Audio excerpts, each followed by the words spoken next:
about Android in particular and how that relates to the Internet of Things. So what is the Internet of Things? It's kind of a buzzword or words that a lot of people kind of throw around and, oh, it's the latest and greatest buzzword kind of thing. So IoT, Internet of Things, is the network of physical objects, devices, vehicles, buildings, and other items embedded with electronics, software, sensors, and network connectivity that enables these objects to collect and exchange data. So this is a very vague and general description of what this is. This comes from Wikipedia, by the way. I've heard, the Internet of Things. I've also heard the Internet of Places. So buildings that have electronics built into them that you can get information about them.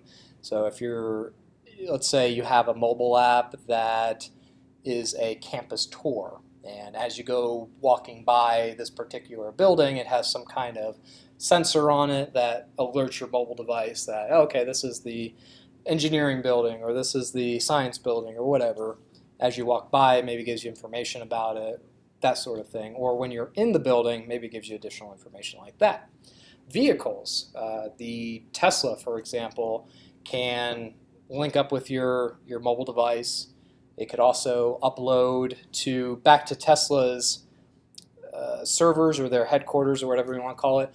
They actually give vehicle diagnostic information of your vehicle, how fast it travels, what your kilometer or kilowatts per mileage basically is. All that information helps them diagnose and improve the vehicles. That would be part of the Internet of Things. So all these devices, all these things connected to the Internet. So some examples probably to help you out with this concept. This particular one is the Nest thermostat. There's a company called Nest that was acquired by Google a couple of years ago. And now Google knows what your house temperature is, what you like to set your house temperature to. And so there's a little, it's a circular thing on the left here that you twist in order to turn the thermometer up or down. You can also push it. It has a push button. So you push it and it has a menu and everything like that. But the coolest thing is I have one of these at home. I don't really use that thing too much. I don't use the thermostat. I pull it up from my mobile phone because guess what? I'm in bed, it's cold, I'm going to crank that heat up a little bit if I'm getting a little uncomfortable. And the nice thing about the Nest is it learns what you like. And so if at 7 o'clock every night I get home, or 8 o'clock at night I get home and I say, all right, I want the temperature to be 68 degrees or whatever, and it was previously set to, let's say, 60 because I was away, it knows that when I get home, 7 or 8 o'clock, that it better have that temperature up to 68. And so all you have to do is adjust it for the first couple of weeks, and then it just knows what your pattern is, which is kind of scary. And now that it's acquired by Google, it's a little bit more scary, right? But that's okay. We're all Android developers. We, we can take advantage of that information.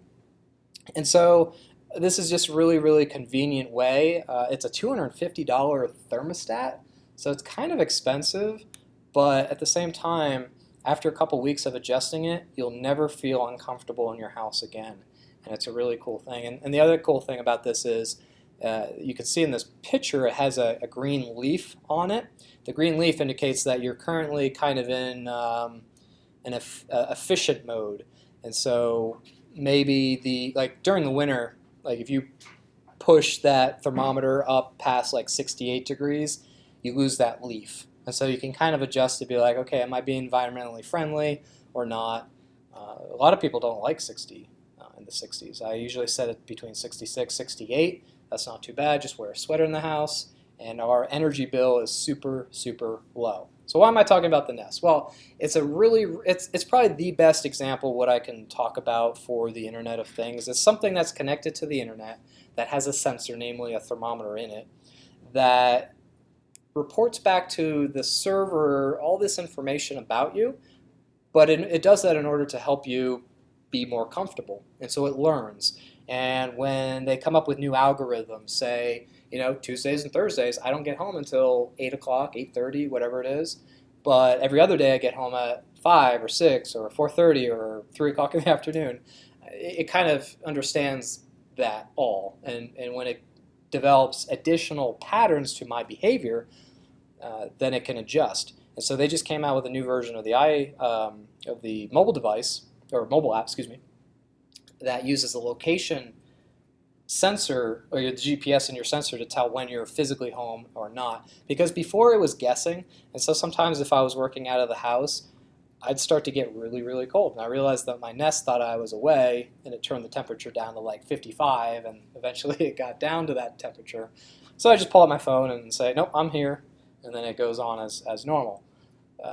But now they've updated the software so that it's better at knowing those things. So it knows I'm still at home. It knows exactly where I am, which again is kind of scary, but at the same time makes me super comfortable at my house. So it was well worth the investment. I don't really buy too many gadgets like this.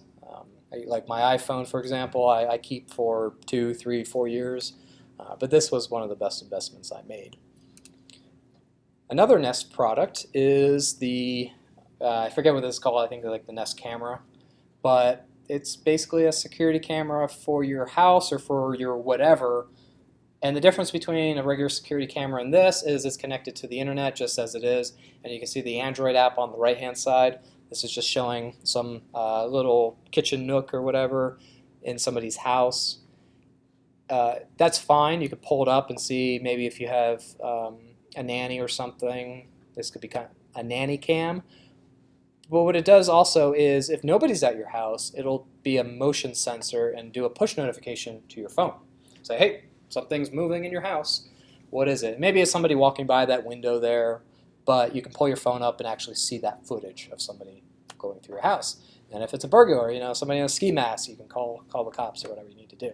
So, it's not for everybody, but this is a device that's connected to the internet that also interconnects with your phone or your mobile device in order to alert you of different things that are happening. They also make a smoke detector, which works slightly different. I don't believe they have a mobile app for your smoke detector. That would be nice to know your house is on fire while you're at work or otherwise. But yeah, Nest is a really cool company, and I guess they're not performing as well, but that's hard to believe because they're just they do Internet of Things really, really well, in my opinion. So how does this all work? So I've kind of borrowed this image. The credit link's in the bottom if you want to actually read the article that I got this from. But you have all these devices at the bottom.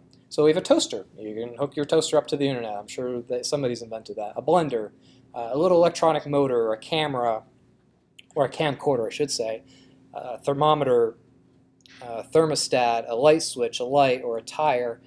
All these things connect to some hub, mostly like a Wi-Fi router or maybe to your phone or something like that. So that's what the hub is. And then an access point for actually putting that up to the internet. And then you have these data centers.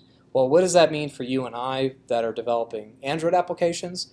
That would be, let's say I had the Nest camera, like the camera camcorder here at the bottom. Well, that camcorder is connected to your local house Wi-Fi, and then that's reporting back to some Nest central server. But let's say you wanted to roll your own solution. Maybe you wanted to say, that's a really cool idea, but I don't want to spend however much it costs for the Nest camera. I'm a computer scientist with a background in electrical engineering, right, because we all took those courses, where I can do bread boxes and breadboards and everything like that, or I have experience with Raspberry Pi or that sort of thing. I want to build my own. So how does that work? So let's talk about, you have a device, let's say, whatever that you think about.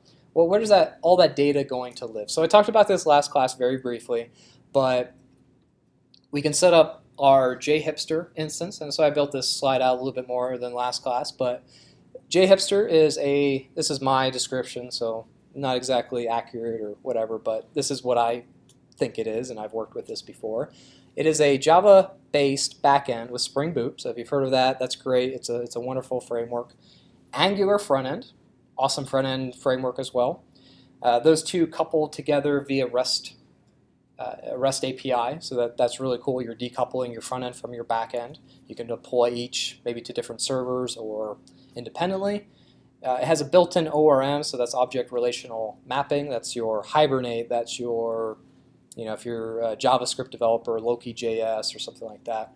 and everything in between those stacks. So this is a really, really nice, rich technology stack. And so out of the box you get users. You get the ability to have roles for those users, authentication, having password protection, but not only that, but OAuth. There's a couple of different authentication methods that you can configure this for. Registration, so it'll handle, okay, you're going to put in your email address and password, and then it's going to send you an email, and then you have to click on the link in that email in order to activate it. This software solution handles all that for you.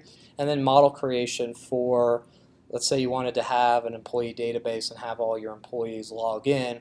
You get that out of the box, but let's say you want to have them, vote on a survey. You can create a question model, and what that'll do is that'll create the Angular controller and view for the front end, the Java backend model so that you can actually store that data in your backend via Java, the database entry and schema, and the REST endpoint in order to retrieve that information, create that information, and delete that information. So it does everything out of the box. And so again, if I wanted to say I want to have a question model, I just say generate question. It asks me what fields I want to have in that. I type all that stuff in. I hit boom, and that creates all these files for me. And then from there, I could do some more customization. So I would take a look at this if you need to have any kind of system where you have that, where you require that functionality. And I've used this on a few projects actually, and it's really, really awesome. When I was contracting at HP, we spent months setting up exactly what this does in 2 seconds. This will do in 2 seconds what we spent months setting up. And so obviously what we set up was a little bit more robust, but not much. This guy is really, really robust. And having had that information of configuring that software, this was like a dream. It was like, oh, well, I could do all that stuff here, and then all the little tiny tweaks that we needed to do, I already knew how to do that. But I would start there. If you're not a Java programmer, or you would rather do a Node.js solution, I've worked in this called Sales.js. It is a Node.js based MVC, or Model View Controller framework. It's built on the Express web server. So if you're familiar with Apache or Tomcat, Express is the equivalent on Node.js.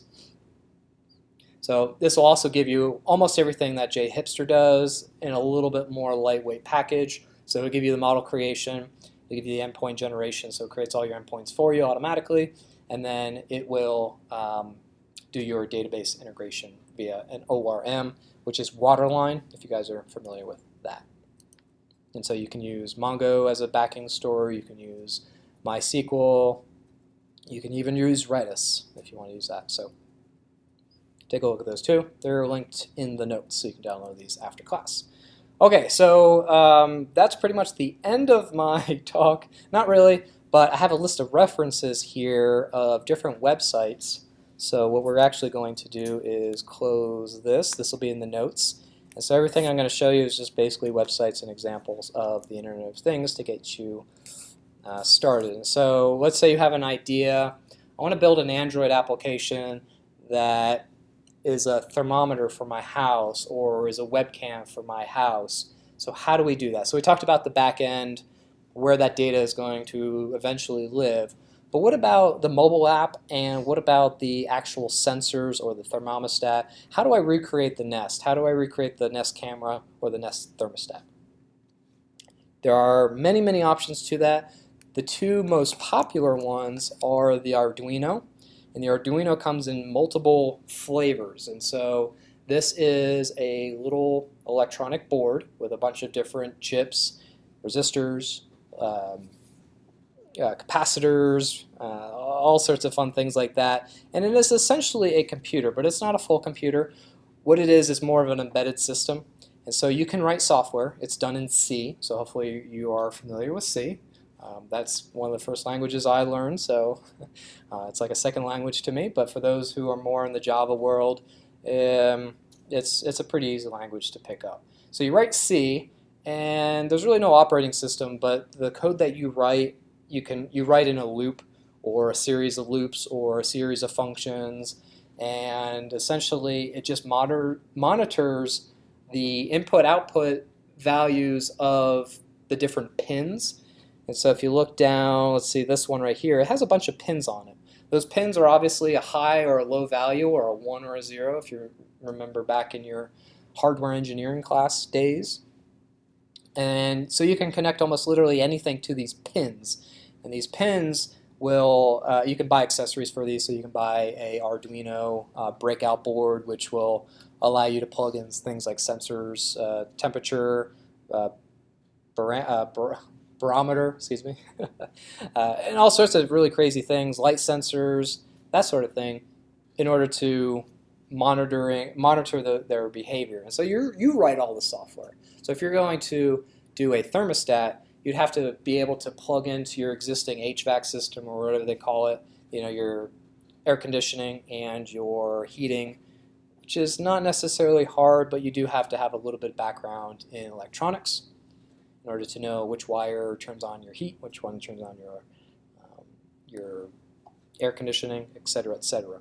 So again, this one is an embedded system piece of hardware. You write code and you monitor those pins as they come in. So you can ask it, hey, is this pin true or false? Essentially, it's very abstract that way, which is nice. And so that might be more of your flavor or for your need. But if you want something a little bit more robust, then the Raspberry Pi is going to be your device. This is a full computer. It has an operating system. It has a port for display.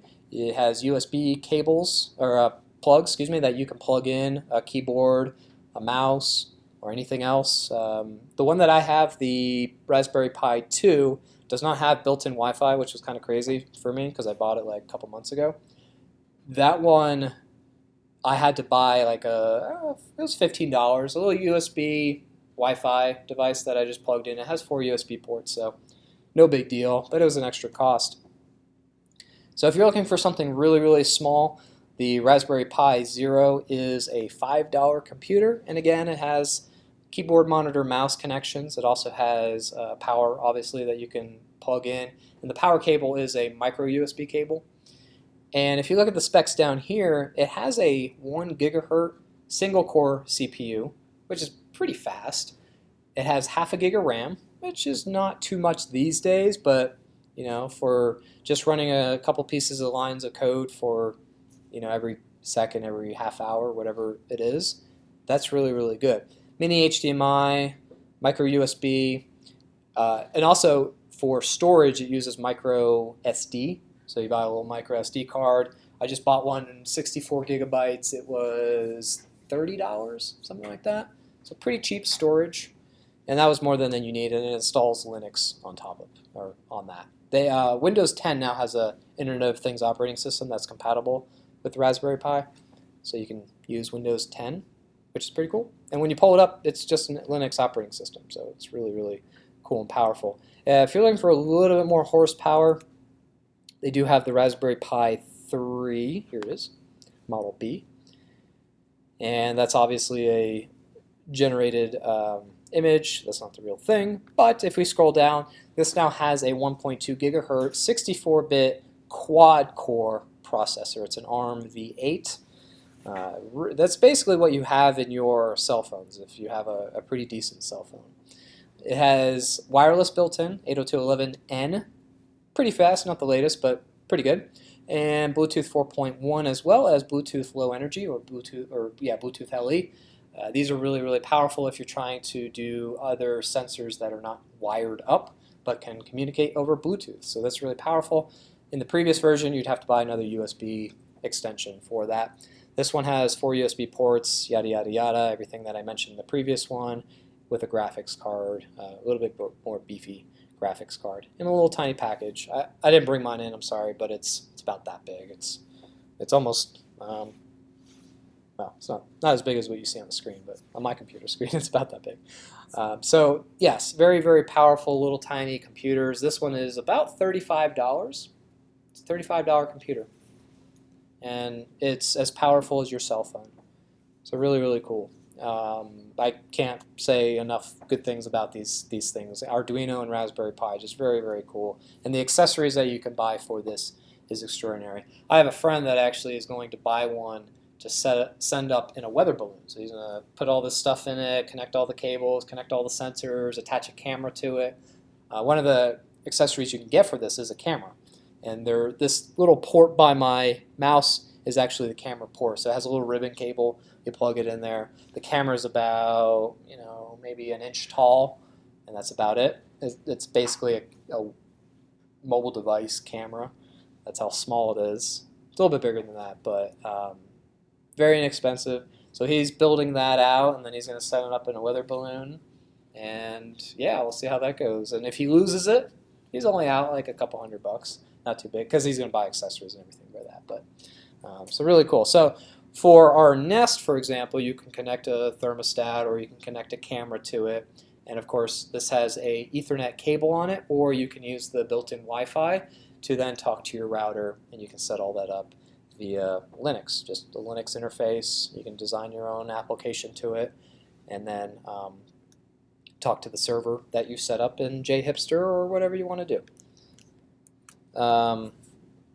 Yeah, so that would take care of your actual device itself connecting to the internet, and then from that server, because it's all just REST endpoints, we can pull that down in Android, right, using our Volley or our OKHTTP or whatever library you want to use to pull down those REST endpoints. JSON data, you set all that stuff up. So you do a little bit more programming, but that's the fun of it, right? We get to create whatever we want. If you want this thing to open your garage door or let you know that your garage door has been open for the last 3 hours, push notifications, send that up to Apple, send that up to Google, whatever. Say, hey, your garage door has been open for the last 3 hours. Oh, okay, let me hit the button on my Android device to close that garage door. Or maybe it tracks your location so that when it sees you coming, it'll open your garage door for you. Or turn on your lights. You can using these pins here, you can turn on the lights in your house. And we'll talk a little bit about more of those kinds of applications. But very, very cool. So this is the hardware of developing your own device. Let's see.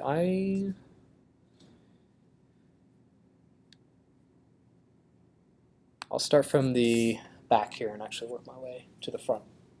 So other devices that maybe you don't want to build in an Arduino or a Raspberry Pi, but maybe gives you ideas of what's capable of the Internet of Things. This one, Capture. So this one will actually allow you to record your message. So maybe you're in class and I said something really, really important, which everything I say is really important, right? But maybe I said something particularly important and you want to actually record that. This will record that for you, and then you can replay that later. $129, maybe that's worth it for you, maybe not. You can also share it on your mobile device. So somebody had this idea, they're bringing it to market. This has been around for the last couple of years. You can see it has some press on it, how it works, yada, yada, yada. We'll get to that in a second. So this is the lighting that I was talking about. So Philips actually has what's called the Hue Lighting, and this will connect to your Wi-Fi in order to turn lights on and off, but not only that, is colorize them. So you can make, if you're watching a movie, you can dim them, or if you're having a party, you can make them flash blue and red and purple and all sorts of crazy things. $199, $200, is that worth it for some cool lighting? I don't know. It's up to you. But it comes with this little hub and then a couple light bulbs, and then you can buy LED light strips. Those are pretty cool. And then those can pulsate and do all sorts of fun things. $90, I don't know. It's kind of expensive. I wouldn't buy it. I actually looked into buying it just as like part of this talk and some other talks that I do for Internet of Things. I was like, that's hard to justify just for a light bulb, but it would be really, really cool. I don't know. So these prices will probably come down eventually, but okay. So we already talked about the Nest, so I'll skip over that. And actually, let me move this over here because that's probably at the end of my talk. Okay, so this guy. Oh, okay, of course. So this is Samsung's version of the smart home, and they provide an app and a number of other things in order to control your house. So if that's what you're interested in, I suggest you take a look at smartthings.com. And this guy has plugs and hubs and everything. So you plug your devices, whatever it is, a light, a toaster, your coffee maker, and then you use their app and everything to schedule the on and off times and everything of these devices. So again, when you're waking up in the morning, let's say you wake up at 7 o'clock, you want to start that coffee maker at 6:55, so that by the time you get out of bed, the coffee's already brewed, if you have a drip cup, whatever. So this is a nice little kit and software that you can buy, and it integrates with a number of other things. This is the Philips Hue Lighting that I mentioned previously. This looks like a knockoff of the Nest thermostat. I don't know who makes that. Probably Samsung. I don't know. Who knows? And so yeah, so this is just a really cool solution. Again, by Samsung, a pretty good, popular company, especially in the Android world, right? Make a lot of good Android devices. And then we have Motorola. So the Moto 360, this is a wearable device connected to the internet. $300 for a watch? I don't know. It's up to you to decide, but it does have some Internet of Things capabilities that, like the Apple Watch, though not as powerful, it can tell whomever about things, and it can also tell time. Amazing, right? Okay, so this one is for runners, that sort of thing. It has a mobile app as well, and I'm not going to talk too much about that. The Fitbit is pretty much a competitor to this one. They have many different devices. If you see, I have one. I've been wearing one for over a year now, so I can go back and see at this time last year that I only got 3,000 steps during the day, or I was really lazy, or that sort of thing. And they do have one that does heart rate. So maybe if you are running for the last year, you can see what's my resting heart rate back then, what is it now, that sort of thing. And I've actually heard of these devices predicting pregnancy because, well, one of the things is when you, as some of us know, when you find out you're pregnant as husbands, that raises your heart rate, right? Like, oh my God, what am I going to do? How am I going to afford this? These devices have actually been able to predict pregnancies, that sort of thing. But not only in men, when we find out the news, but of course with women, where their whole metabolism, their heart rate changes. It gets faster. It gets, I don't know how it works. I'm not a doctor, but I was reading up on these devices that monitoring all your vitals, being able to see, oh my God, there's a big spike in whatever, heart rate, whatever. Sorry, I can't speak more about that, but it's cool, but it's also scary, right? Like you're gonna, Google's gonna start sending you ads for diapers, and you're like, why are they sending me ads for diapers? And then, and then you take a pregnancy test and you find out, hey, I'm pregnant. There was one instance where I think it was Amazon was sending this guy's teenage daughter, I don't know how old she was, 14, 15, 16, sending her diaper advertisements, either via email, I forget what it was, and he wrote in and he was like, what are you guys doing? She's only, X number of years old, and I'm really upset. And it turned out, just based on her browsing history, and it wasn't like she was browsing like pregnancy tests or anything obvious like that. It was things like sickness in the morning, and things like that they were able to say, okay, you're pregnant. You're obviously pregnant. You're having morning sickness. And he got upset, but then he found out. His daughter came to him, a couple weeks later or whatever. Daddy, I got something to tell you. I'm pregnant. And he's like, wow, wait a minute. So he had to write back and say, hey, I'm sorry. You guys are actually right. And that's, it's an embarrassing story, of course, and kind of a sad one at the same time.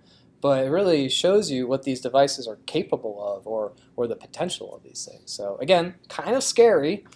If you don't like it, don't wear one, I guess. I don't know. But sometimes you don't have a choice, like your browsing history, for example. What is this one? I forget what this one is. Just another thermostat here with a mobile app. And this now connects to IFTTT. If this, then that.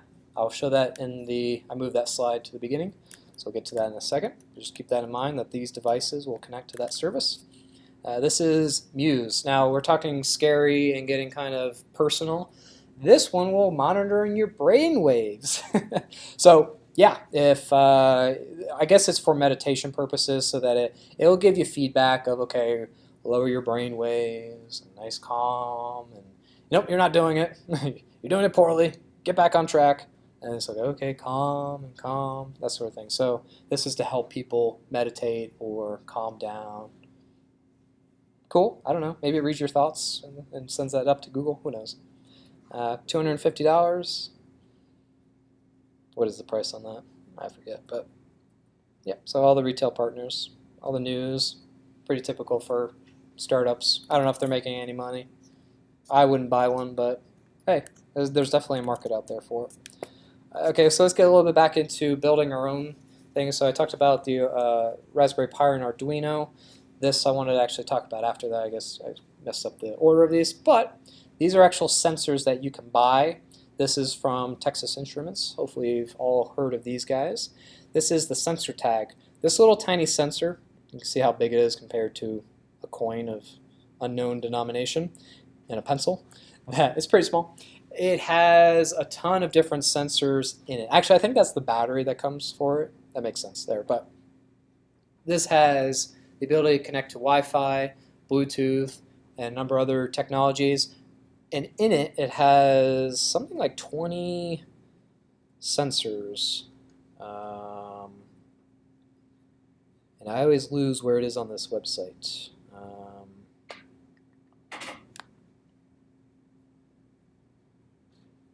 Where is it? Okay, so here's some of the marketing stuff. So 10 low power sensors, including a light, a microphone, and magnetic sensors. So you can see magnetic fields and all that sort of stuff. So if you wanted to use this with your Arduino or with your Raspberry Pi, I'm sure it connects to it. But it also connects to Wi-Fi, or eventually it will. This is something, yeah, Wi-Fi coming soon. You can connect it to Bluetooth, which, by the way, your Android device has Bluetooth in it, so you can connect directly to this device and use your Android device to relay that information back to your server, or build the app and keep it all local, right? So that might be nice if people are kind of worried about security. So if you stick this device outside, maybe you can get the outside temperature and read that from your device inside, as long as you're within that Bluetooth range, which for Bluetooth LE, or low power, I think it's about 30 feet. And then for the regular Bluetooth, it's about 90 feet, something like that. I forget the exact numbers, but anywhere in your house, essentially, the Bluetooth regular will be able to read that. Microphone, so baby monitor, that sort of thing. So pretty cool. Runs off a battery, so maybe not the best thing to have on long term, but that's one thing. And then this is one of my favorites. This is called the Wonderbar, or the Wunderbar if you speak German. This is actually, I think it's by a German company, and it is a bunch of different sensors that you plug in to one another. So it starts out with the base model where you can plug in a micro USB. It has the Wi-Fi chip already on it, but then these other chips you can attach to them, and they have little kind of extensions on it. This one has a sound, so microphone, IR transmitter, so for infrared. This would be something like a remote control, or robotics uses that a lot. Temperature, humidity, of course, like we've always been talking about. Light or color proximity sensor, so you can tell whether it's daytime or if the light's on or off, the ambient light, that is. Accelerometer, or gyroscope, so you can put this in maybe a robot, or you can put this in a vehicle, or on a person, and you can tell how they're moving. Of course, you need USB power, and then other cool things like that. So you just plug and play these things together, and it just works all together. So if you want kind of a out-of-the-box working experience, turnkey solution is the buzzword for that, this might be the tool you use. So you bypass the whole Arduino type thing. This is basically your Arduino or your Raspberry Pi with the sensors. So if you just want one package, you don't have to build anything yourself. This is pretty much your solution. So this is a website if you want to kind of follow this whole movement, this whole technology thing. This is the Internet of Things list.co, And you can see that the latest one here is the Samsung Gear VR. How does that deal with Internet of Things? Well, it's a device that's connected to the internet. This one's an indoor lighting, night light. So you can get all the latest and greatest. This one is that the Echo? Oh, it is the Tap. Okay, I didn't know this. So this is why it's a news site. So if you guys are familiar with the Amazon Echo, where you can tell it to basically order you things, hey, I need another pack of diapers, right? Amazon will send that to you, which we get on a monthly basis. But they have a new Tap device out here. So I didn't know that, and this is why it's a news site. So you can just see all the little devices that have come out to the market. Smart little Wi-Fi speaker, again, anything connected to the internet. A smart keypad, I don't know what that is, but yeah, I can scroll through that and see what all the latest and greatest is. And then another website, which looks like the AT&T logo, which maybe it is. This is just another news site for the Internet of Things and all those devices. There are wearables now. I don't have a link. I think I removed it, but there's a wearable where it'll do your posture. So if you're not standing up straight, it'll either buzz or send a push notification to your phone and say, stand up straight. So I don't know if that's a problem that you guys have. That might be something you want to buy for your birthday or whatever holiday's coming up. Okay, so we talked a little bit about the server-side stuff, but what if you wanted all these different services like Twitter and Facebook and whatever to connect to either your device or vice versa? So let's click on, this is just IFTTT.com. If this, then that. So as programmers, we know exactly what that means. And, well, what does that mean? Let's look up some of these recipes that we have. Let's do this one. Okay, so Hue, talked about the Philips Hue. If it's sunny, so IF, then that. So if it's cloudy, I guess I should say, turn on your lights. So this is a service you just sign up for, you create an account, and then you add your different accounts to it. So for the Hue system, you would just say, you know, these are my credentials for that. And so when it gets cloudy or dark out, you can have this service then turn on your house lights. This would be, let's find a better example. Let's see, be more productive.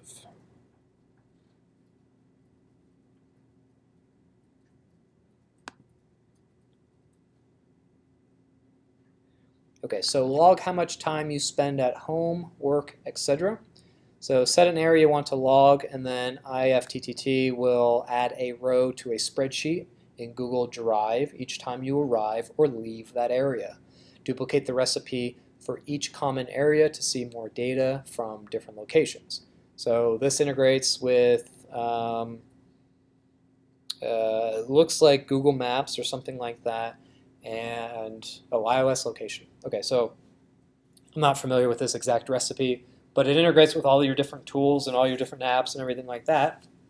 And say, okay, I'm at work right now, and then when I go home, it sends a notification to this service, and then it'll, again, you have to give it your Google credentials, but it'll create a Google Doc spreadsheet for you and just put an entry. Hey, you arrived at work at 6 o'clock. You left at 7:30, and then the rest of the time you spent at home, yada, yada, yada. And I'm not really fine. Let me find a, they have some really, really, really cool ones on here. Say news alerts.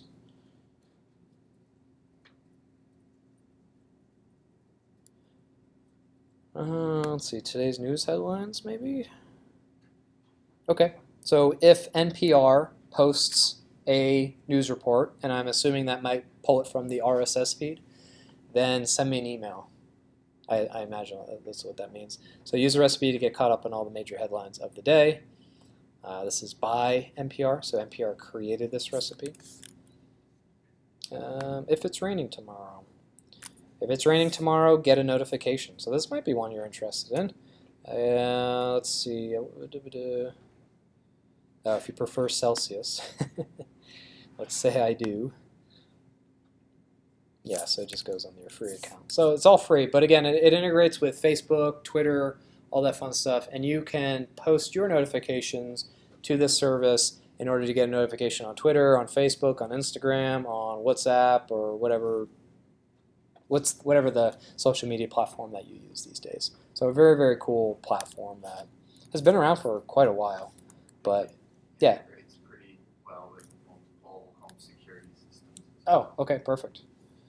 Yeah, so home security. Yeah, if somebody's breaking into my house, then send me an email or maybe call my phone. I don't know.